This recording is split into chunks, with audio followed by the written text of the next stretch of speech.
What if pain brought you sexual gratification? It's just called BDS. Guys, bear with me, I'm just trying to do an intro here.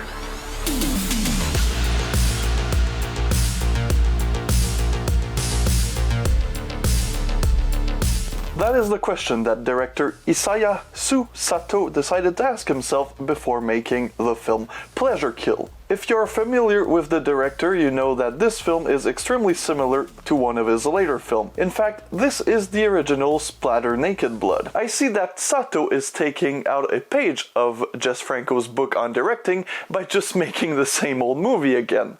The movie starts with some video game footage. We then get the typical film student intro of a character waking up to his alarm. But weird thing is that he seems to live in a lab. He then takes his bike to go see his mom at university. She's obviously a teacher in some sort of chemical things. The movie makes sure to tell us that she is smart because she's in a lab coat, in the lab, and she has some glasses. Our main character, the boy, wants to see his mom work today, because she has a very special experiment. She gets distracted and the son decides to put some of his own creation into the medicine mix. That totally doesn't look like unhealthy piss. We then proceed to meet our main three women who will be experimented on. The mother is explaining to them that this is very safe and they've already done tests on animals and everything should be a-okay. It's not gonna be okay.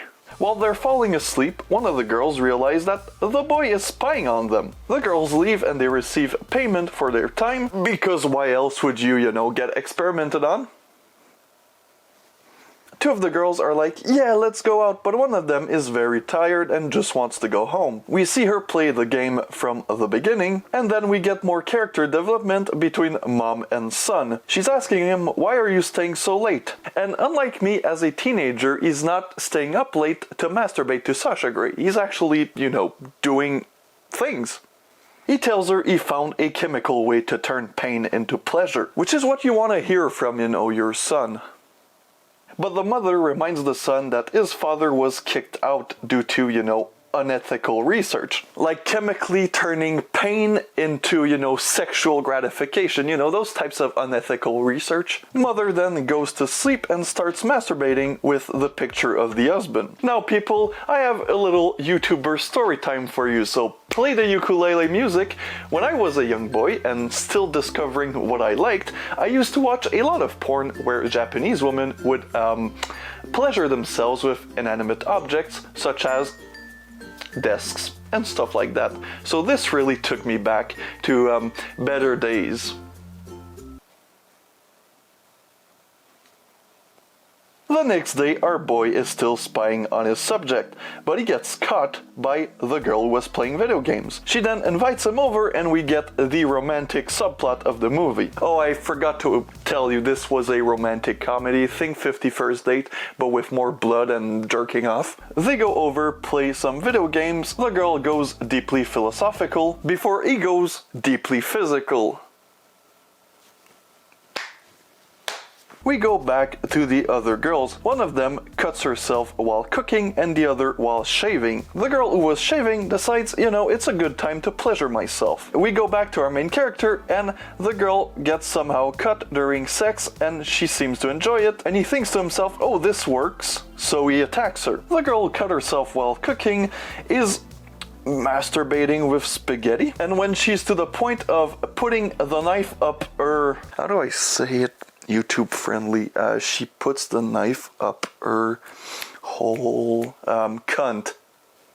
That's what she does. Which I guess this whole situation finds itself on the news, and the mom freaks out. The son then attacks her and commits, I can finally say a word I haven't said in so long. We have incest!